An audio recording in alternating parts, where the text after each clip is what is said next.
नमस्कार दोस्तों, BPSC concept वाला चैनल में आपका स्वागत है। कल हमने नेशनल करंट अफेयर का पार्ट 1 देखा था। उसी का यह नेक्स्ट सीरीज़ है। ये पार्ट 2 कह सकते हैं और इसमें कुछ नए क्वेश्चन हैं। हम देखेंगे कि किस टाइप के सवाल बीपीएससी में पूछा जाता है।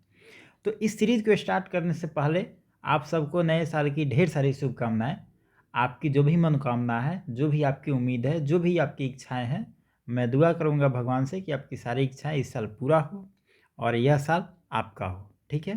तो इसी उम्मीद के साथ नए जोश और जुनून को बनाए रखते हुए खूब बढ़िया से तैयारी करिए, पढ़ाई करिए और यह साल आप ही का है। आपका रिजल्ट पक्का होगा, बस लगे रहिए। तो चलिए स्टार्ट करते हैं अब। हाँ, देखिए, पहले तो कुछ बात बता दें कि कुछ लोगों का डाउट है कि करंट अफेयर कहाँ से कहाँ तक आएगा। तो सबसे पहली बात कि आपका जो एग्ज़ाम होगा 12 फरवरी को एग्ज़ाम होगा। तो 12 फरवरी को एग्ज़ाम होगा तो जनरली देखा जाता है कि 1 महीना पहले क्वेश्चन सेट होके बीपीएससी को दे दिया जाता है, या कोई भी कमीशन को, बीपीएससी हो, यूपी पीसीएस हो या यूपीएससी हो, 1 महीना पहले दे दिया जाता है। चूँकि पेपर सेट होता है उसके बाद बाकी ऑफिशियल वर्क भी होता है, उसमें टाइम लगता है। तो आप मान के चलिए कि मैक्सिमम 20 जनवरी तक आपका पेपर सेट हो जाएगा। ठीक है? तो आपको करंट पढ़ना है, बहुत हद तक आप पढ़ेंगे 15 जनवरी 2023। इतना तक आप लेटेस्ट, इतना तक आप करंट पढ़ेंगे। अब दिमाग में आपका आएगा कि कहाँ से पढ़ेंगे? तो जनवरी 2022 यहाँ से लेके 15 जनवरी 2023 तक मैक्सिमम इतना पढ़ेंगे।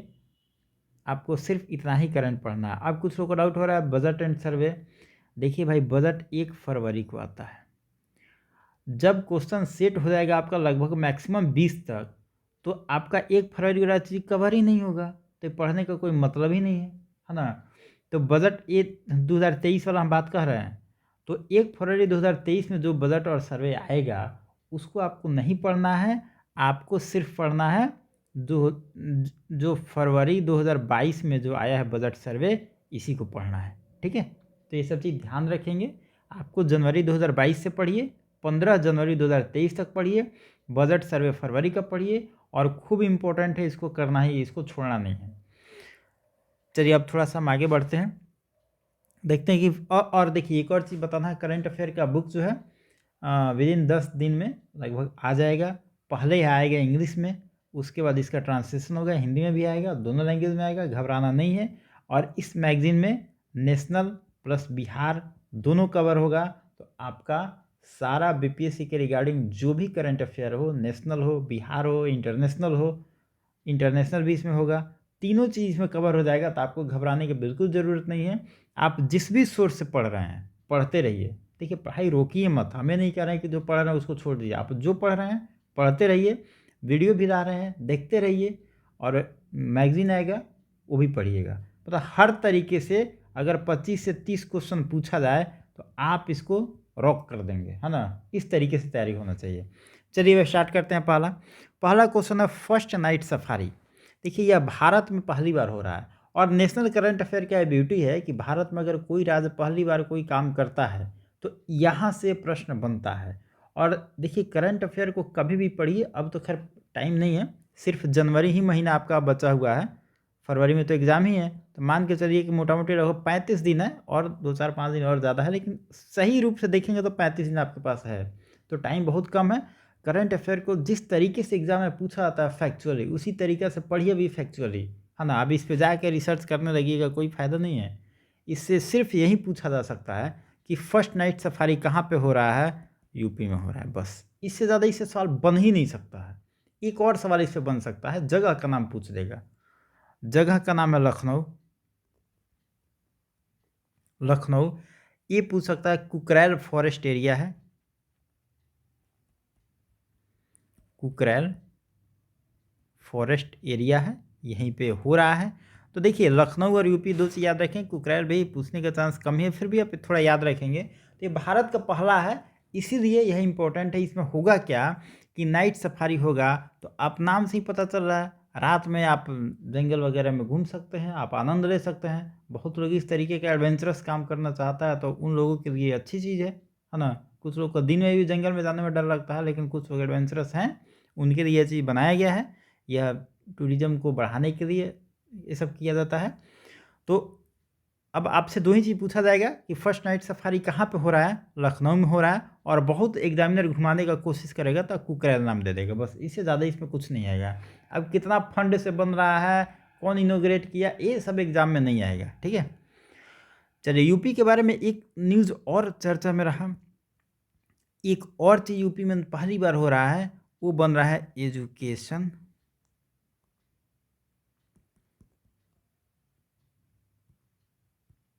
टाउनशिप। एजुकेशन टाउनशिप बन रहा है, और यह हो रहा है भारत में पहली बार।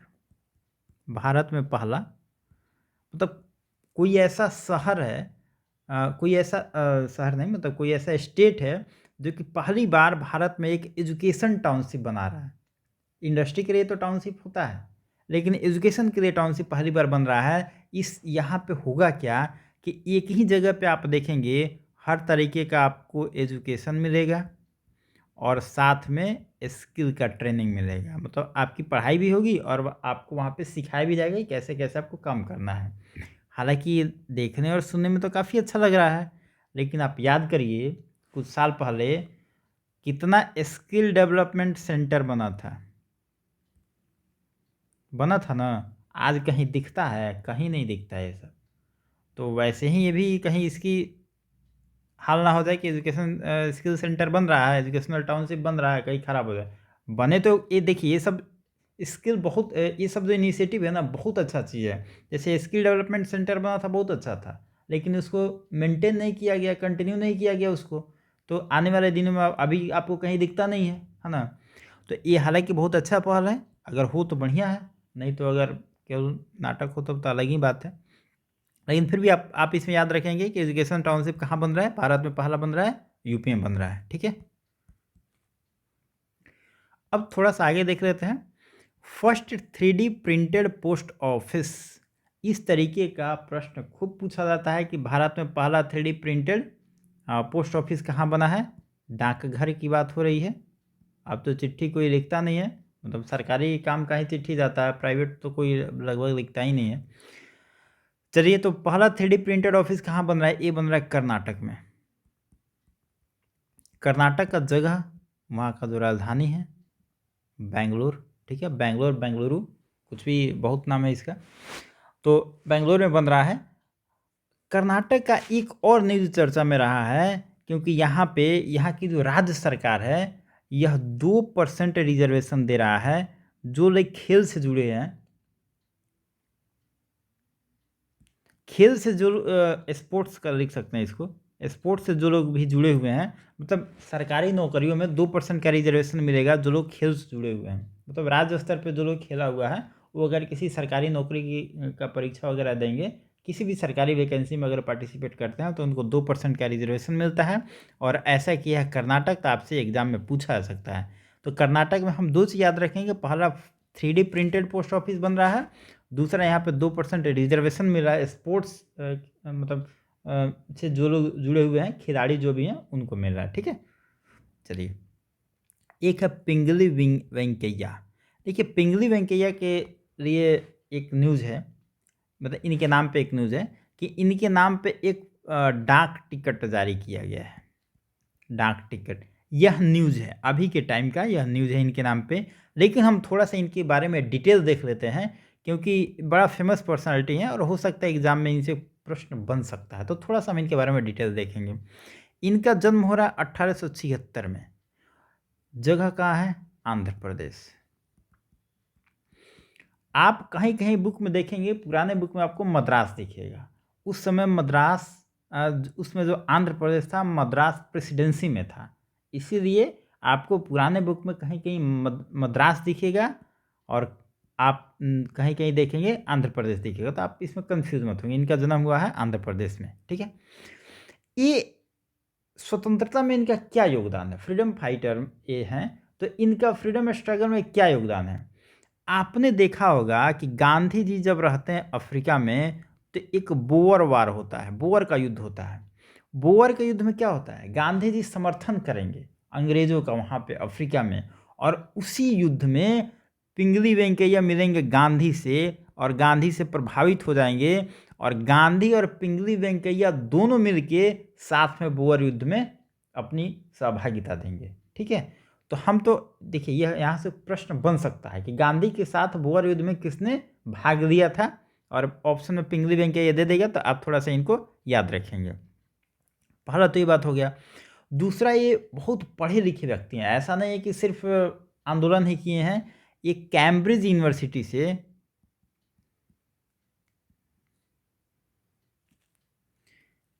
कैम्ब्रिज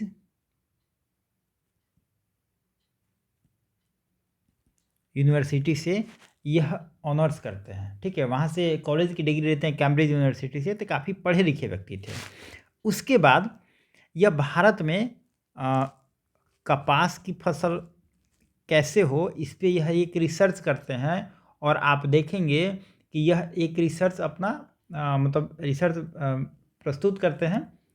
तो ये इनकी कुछ मतलब बैकग्राउंड है कि पढ़े लिखे व्यक्ति थे। दूसरा, ये हमको पढ़ना इसलिए क्योंकि ये झंडा तैयार करते हैं, भारत का भी जो तिरंगा है वह झंडा तैयार करते हैं। तो हम इनके बारे में थोड़ा सा भूमिका आपको बता देते हैं। 1916 से 21 के टाइम में आप देखेंगे 5 सालें लगाते हैं और दुनिया के तमाम देशों का यह जो फ्लैग है उसका स्टडी करते हैं। उसके बाद यह भारत का एक झंडा बनाते हैं, और यह जो भारत का झंडा होगा इसमें 2 रंग होगा उसमें। एक रंग होगा लाल, दूसरा रंग होगा हरा। अभी तिरंगा नहीं आया है, अभी 2 रंग हैं, और यह जो 2 रंग का झंडा बनाएंगे तो यह 1921 में मिलेंगे फिर गांधी जी से, और गांधी जी को ये झंडा दिखाएंगे। गांधी जी इनके झंडा के कलर से और जो स्ट्रक्चर जो मतलब बनाए हैं, झंडा का रूप रंग बनाए हैं, इससे गांधी जी बड़े प्रभावित होंगे। इसके बाद एक जालंधर के हैं हंसराज। हंसराज कहाँ पे के हैं, जालंधर के हैं। यह कहेंगे कि झंडा में आप चक्र को शामिल करिए। अब चक्र क्या है, चक्र का मतलब है, एक कहेंगे चक्र मतलब आम जनता। आम जनता मतलब हम भारत के लोग, जो प्रियम्बल का पहला लाइन है उसकी बात हो रही है यहाँ पे कि चक्र को आप झंडा में शामिल करिए, मतलब कहीं ना कहीं जनमानस की भावनाओं को झंडा में रखिए, यह होगा। तो इनके हंसराज के कहने पे चक्र को शामिल किया जाएगा। उसके बाद गांधी जी को मन होगा कि थोड़ा सा और इसमें करेक्शन किया जाए। गांधी जी कहेंगे इसमें सफ़ेद रंग को डालिए, जो झंडा है झंडा में सफ़ेद रंग को डालिए। सफ़ेद रंग क्या है, शांति का प्रतीक है। तो अब देखिए इन सारे चीज़ों को जब मिलाया जाएगा तो लाल, हरा, सफ़ेद और चक्र, इन सब चीज़ों को मिलाया जाएगा तो अब बनेगा हमारा 3 रंग का झंडा जो होगा तिरंगा। अब तिरंगा को फाइनली मतलब कब स्वीकृति मिली, कब इसको अपनाया गया, यह टाइम है आपका 1931। 1931 का आईएनसी सेशन कहाँ हो रहा है, बहुत इंपॉर्टेंट है। आईएनसी सेशन हो रहा है कराची। यहाँ पे कौन है, कराची अधिवेशन कौन कर रहा है, वल्लभ भाई पटेल। और यह सेशन आप याद करिए, फंडामेंटल राइट को कुछ डील करता है क्या, जाके देख लीजिए, बहुत इंपॉर्टेंट है। आईएनसी सेशन 1931, वल्लभ भाई पटेल इसके अध्यक्ष रहते हैं। तो ये सारा फैक्ट था, ये कुछ झंडा से जुड़ा हुआ फैक्ट था, तो आप इसको थोड़ा सा याद रखेंगे। अभी क्या हुआ है इनके नाम पे, अभी सिर्फ हुआ है कि पिंगली वेंकैया जो इनका अभी 146 यह इनका जन्म दिवस था, इनकी जयंती थी। तो अब 1876 में पैदा हुए हैं और 2022 माइनस करिएगा तो यही होगा, 146 हो जाएगा। तो 146 जयंती थी, मतलब बर्थडे था इनका कह सकते हैं। तो इनको सम्मान के लिए प्रधानमंत्री ने डाक टिकट इनके नाम पे इशू किया। हालांकि देखेंगे बहुत सारे फ्रीडम फाइटर हैं उनके नाम पे डाक टिकट इशू होता है, तो इनके नाम पे भी डाक टिकट इशू किया गया है। तो आपसे एग्जाम में पूछा जा सकता है कि हाल ही में किसके नाम पे डाक टिकट इशू हुआ है, हालांकि इसके पहले बीपीएससी में देखेंगे तो एक क्वेश्चन ये पूछा है कि किसके नाम पे 100 रुपये का सिक्का जारी किया गया था। तो इस टाइप से सवाल बीपीएससी में पूछा जाता है, आप थोड़ा सा याद रखेंगे। और एक कहानी है झंडा की, तो यहाँ से बीपीएससी में प्रश्न बन सकता है। चाहे ये सब नॉलेज आपको जनरल भी होना चाहिए पता, मेंस में भी काम आएगा, कहीं भी कोई पूछ सकता है, इंटरव्यू में भी काम आएगा, है ना। तो ये सारी चीज़ आपको पता होनी चाहिए। और झंडा कब अपनाया गया ये तो क्वेश्चन बन ही सकता है अपना, ठीक है। चलिए अब देख लेते हैं आगे। एक है रोशनी। यह रोशनी क्या है? रोशनी से नाम से पता चल रहा है कहीं ना कहीं उजाला ही करेगा। रोशनी भारत का पहला एलईडी लैंप है। एलईडी लैंप या लालटेन कह सकते हैं। अब देखिए ये काम क्या करेगा। एलईडी लैंप है, ऐसा थोड़े कि ऐसा लैंप पहली बार बन रहा है। एलईडी लैंप तो बहुत पहले बना है, लेकिन इस तरीके का एलईडी लैंप पहले बन रहा है। यह जलाया जाएगा किससे? यह जलाया जाएगा सलाइन वाटर से, मतलब खारा पानी। खारा पानी कहाँ मिलता है हमको? समुद्र में मिलता है। मतलब इसका संबंध कहीं ना कहीं समुद्र से है, ठीक है। कहने का मतलब है कि जो मछुआरा होते हैं, जो मछली वगैरह पकड़ते हैं समुद्र में, उनके लिए यह बनाया गया रोशनी एलईडी लैंप है। और इसको जलाने के लिए आपको ज़रूरत पड़ेगी सलाइन वाटर का। और इसको जितेंद्र सिंह, हालांकि ये नहीं पूछेगा कौन उद्घाटन किया इसका, जितेंद्र सिंह, ये मिनिस्ट्री ऑफ अर्थ है, ministry of earth and science है, ठीक है। तो यहीं इसका उद्घाटन करते हैं। तो देखिए आपसे एग्जाम में पूछ सकता है कि हाल ही में चर्चा में रहा रोशनी क्या है। तो यह एक एलईडी लैंप है जो समुद्र में मछुआरे वगैरह जो होते हैं उनकी सहायता के लिए यह बनाया गया है, ठीक है। एक है सुपर वासुकी, यह बन सकता है सवाल, यहाँ से प्रश्न पूछ सकता है। सबसे लंबा इसको कह सकते हैं मालगाड़ी।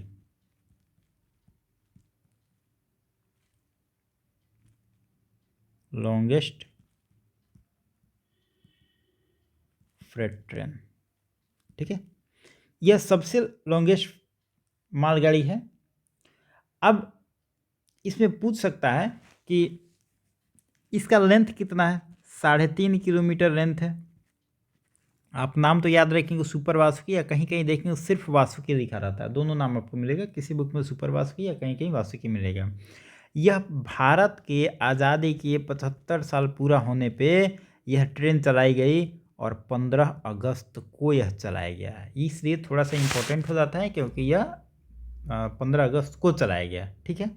अगर इसमें डब्बे की बात करें तो टोटल डब्बा है 295। हालांकि ये सब प्रश्न में नहीं आएगा, फिर भी हम बता देते हैं।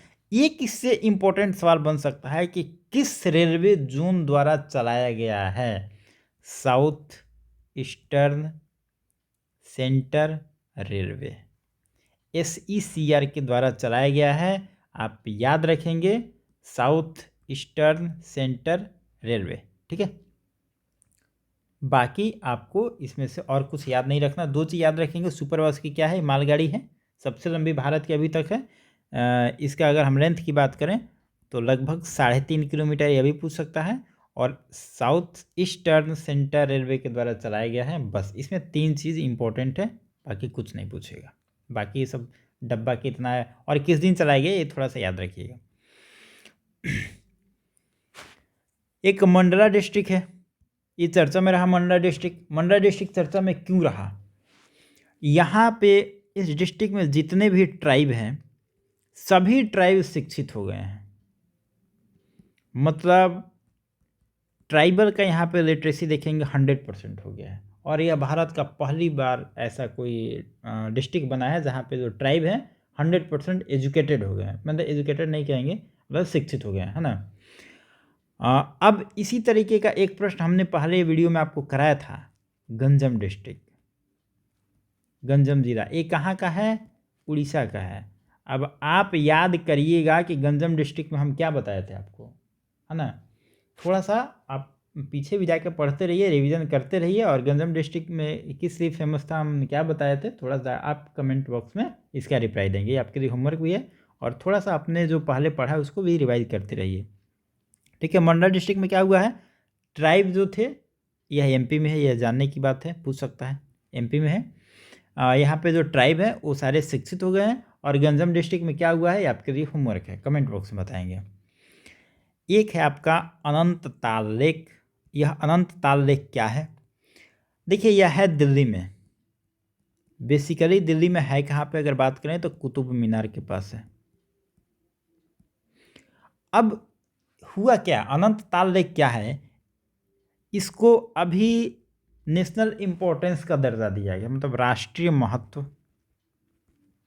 कोई भी अगर हमारी जो धरोहर है उसको हम राष्ट्रीय महत्व का दर्जा देते हैं, तो अब इसका जो भी फंडिंग होगा वह मिनिस्ट्री देखेगी, मतलब सरकार देखेगी, गवर्नमेंट देखेगी।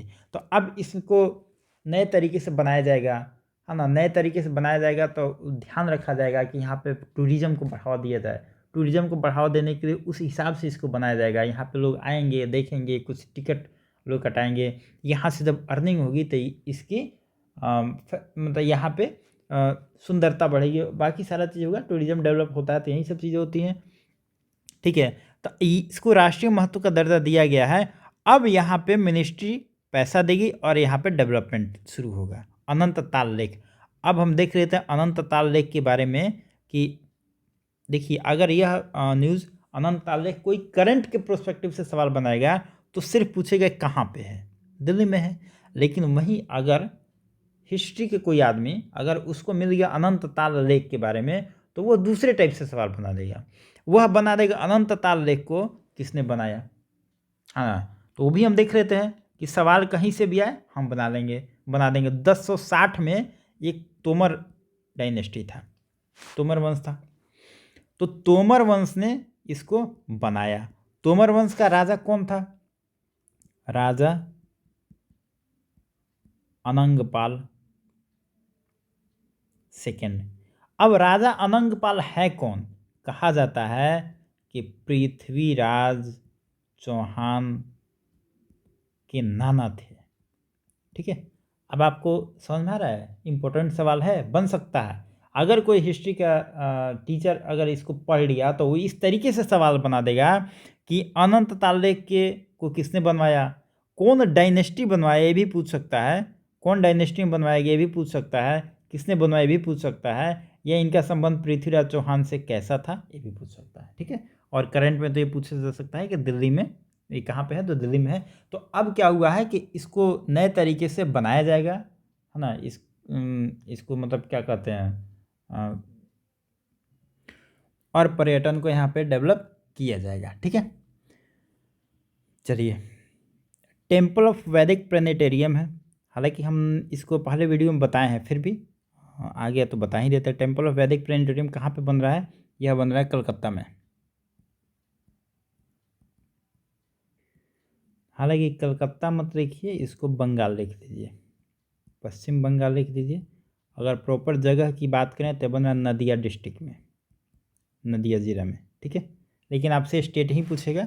टेम्पल ऑफ वैदिक प्लानिटोरियम बन रहा है वेस्ट बंगाल में, नदिया डिस्ट्रिक्ट में बन रहा है। ये है क्या? यह दुनिया का सबसे बड़ा कोई मंदिर है, मतलब धार्मिक जगह है, दुनिया का सबसे बड़ा धार्मिक जगह होगा। यह जो इस्कॉन है उसका हेड ऑफिस होगा। ठीक है, इस्कॉन का हेड ऑफिस होगा कलकत्ता में। यह लगभग 2024 तक बन के कंप्लीट हो जाएगा। तो आपसे सिर्फ इतना पूछा जा सकता है कि टेम्पल ऑफ वैदिक प्लानिटोरियम कहाँ पे बन रहा है? यह बन रहा है आपका पश्चिम बंगाल में। यह किस से संबंधित है? तो इस्कॉन से संबंधित है। ठीक है, बाकी इसमें कुछ नहीं आएगा। देखिए, कुछ 2-4 फैक्ट हैं जो कि बस वन लाइनर है। पूछा जाता है कि यह कहाँ पे हुआ, तो ऑनलाइन ई टैक्सी कौन बना रहा है? केरल राज्य बना रहा है। साउंड आर्ट पार्क कहाँ पे बन रहा है? यह राजस्थान में बन रहा है। राजस्थान का जगह का नाम है पुष्कर। आप थोड़ा इसको याद रखेंगे क्योंकि पुष्कर में ऐसा न्यूज़ में ये सब चीज़ नहीं रहता है। तो अगर आपको पुष्कर ऑप्शन में भी दिखेगा ना तो सबसे पहले इसको एलिमिनेट करिएगा, इसलिए थोड़ा याद रखिएगा। साउंड आर्ट पार्क कहाँ पे बन रहा है? पुष्कर बन रहा है। इसमें ज़्यादा कुछ याद करने की ज़रूरत है नहीं। एक हाइड्रोलिक लिफ्ट बनाया जा रहा है, यह थोड़ा सा इम्पोर्टेंट है। हाइड्रोलिक लिफ्ट बनाया जा रहा है, कहाँ पे बनाया जा रहा है? अगर हम इसकी बात करें हाइड्रोलिक लिफ्ट के बारे में, तो आपने पढ़ा होगा एलोरा की गुफा। एलोरा केव कहाँ पे है? महाराष्ट्र में है, और जगह की बात करें तो प्रॉपर औरंगाबाद में है। अगर एलोरा केव के बारे में हम बात करें तो यह हिंदू, बौद्ध और जैन तीनों के लिए यह फेमस है। तीनों धर्म के बारे में इसमें एलोरा केव में बताया गया है। ठीक है, यहीं पे एक गुफा संख्या 16 है। गुफा संख्या 16 है, इसको कहते हैं कैलाश गुफा। ठीक है, अब इस एलोरा में हो क्या रहा है कि यह एक फ्लोर है, 2 फ्लोर है ना। तो कभी कभी लोगों को जाने में, ऊपर जाने में दिक्कत होता है, चढ़ने में लोगों को परेशानी होती है। तो वहाँ पे हाइड्रोलिक लिफ्ट लगाया गया है। आप इसकी मदद से आराम से सेकंड फ्लोर पर चले जा सकते हैं। आप सिंपल वे में समझिए कि इसमें एलोरा में लगा है लिफ्ट। ठीक है, आप आराम से ऊपर जाके घूम सकते हैं। और ऐसा करने वाला यह पहला ऐसा मोनूमेंट बना है, पहला ऐसा धरोहर बना है जिसमें हम हाइड्रोलिक लिफ्ट लगाते हैं। तो आपसे एग्जाम में पूछा जा सकता है। ठीक है, अब हम आज सोचे हैं कि आपको एक ये करा देते हैं। इकोनॉमिक्स में मिला है जिसको नोबेल प्राइज़। चूँकि देखिए, नोबेल प्राइज़ अगर एक बार आप करिएगा ना तो थोड़ा सा रटने में दिक्कत हो जाता है। तो हम एक एक करके बताएंगे, आपको पता भी नहीं चलेगा और आप धीरे धीरे सारा समझ जाइएगा। 2022 का मिला है इकोनॉमिक्स में नोबेल प्राइज़। और देखिए, इकोनॉमिक्स में कभी भी ना, चाहे किसी भी सब्जेक्ट में, नोबेल प्राइज़ जो मिलता है ना, आपको याद नहीं करना चाहिए। क्योंकि एक तो इतना अजूबा नाम होता है, आप एक का नाम याद भी करेंगे, दूसरा का नाम याद करेंगे तो भूल जाएंगे। तो हम आपको बताएंगे कि याद कुछ मत करिए, वो सब ट्रिक से याद करिए। ट्रिक बना लीजिए, ऑप्शन एलिमिनेट हो जाता है। इकोनॉमिक्स में मिला है मिला है इनको नोबेल प्राइज़। तो टॉपिक क्या है, टॉपिक को थोड़ा सा देख लीजिए। Research on bank and financial crisis, मतलब बैंक में जो फाइनेंशियल क्राइसिस था, आम चीज़ है, हमेशा होते रह रहा है, इसी पे इनका वर्क है। ये आपसे नहीं पूछेगा, ये आपसे बीपीएससी नहीं पूछता है, आपसे पूछता है नाम। फिर भी आप इसको याद कर लेंगे, मे भी कहीं बदल पूछ रहा है। तो बैंकिंग का फाइनेंशियल क्राइसिस आप सिंपल है, समझ जाएंगे। हम इकोनॉमिक्स की बात कर रहे हैं अभी। इनके नाम में देखिए, आपने रीजनिंग पढ़ा होगा, हम इनके नाम को रीजनिंग से निकालेंगे। A, B, C, D, E, F. ठीक है, बस A B C D F लिख दीजिए। यहाँ पे देखिए बी है, पहला नाम इनका बी है, बी आपको मिल गया। इनके नाम में देखिए डी है, डी आपको मिल गया। अब आपने रीजनिंग पढ़ा होगा, यहाँ पे सीरीज हमारा क्या चल रहा है, बी फिर डी। अब हम तीसरा देखेंगे भी नहीं, अब हमको क्या मिलना चाहिए, एफ मिलना चाहिए। एफ मिलना चाहिए ना, एफ मिल गया। पीएच से क्या होता है, पीएच फिलिप, पीएच को इनका नाम है फिलिप, अगर हिंदी में लिखें तो इनका नाम लिखा था फिलिप। फिलिप को हम एफ लिख सकते हैं। तो अगर हम इसको पीएच को एफ माने, फिलिप का हम एफ माने, तो यहाँ पे एफ आ जाएगा ना। तब बी डी एफ, खत्म कहानी, एक सीरीज में हमारा बन गया ना। तो ऐसे ही आप याद, अब कुछ लोग कहेगा कि देखिए आप नाम बता दिए कि बी डी एफ से आप खोज लेंगे, कहीं ऑप्शन में वहाँ पे कुछ और नाम हो जाएगा। देखिए, अगर हमें ट्रिक बनाए हैं ना, तो हम क्रॉस चेक कर लिए हैं। जितना और लोगों को मिला है नोबेल प्राइज़, यह सीरीज़ किसी और नाम में बन नहीं रहा है ना। तो आप यह सीरीज़ लेके जाएंगे आराम से। जो भी आपको इकोनॉमिक्स में तो 3 लोगों को मिला है, नाम से ही पता चलेगा। बी डी तो आपको पता ही है, तीसरा हमको पता करना है, तीसरा फिलिप से एफ आ ही रहा है, कहानी ख़त्म। ठीक है ना। तो ऐसे ही आप ट्रिक से याद करेंगे, नाम कुछ भी हो, नाम पढ़ने का भी ज़रूरत नहीं है। हम एकदम पहला लेटर देखेंगे, आंसर खट से निकालेंगे, जैसे रीजनिंग में होता है, पहला लेटर देखिए आंसर निकल गया। तो थोड़ा सा रीजनिंग भी लगाइए, है ना।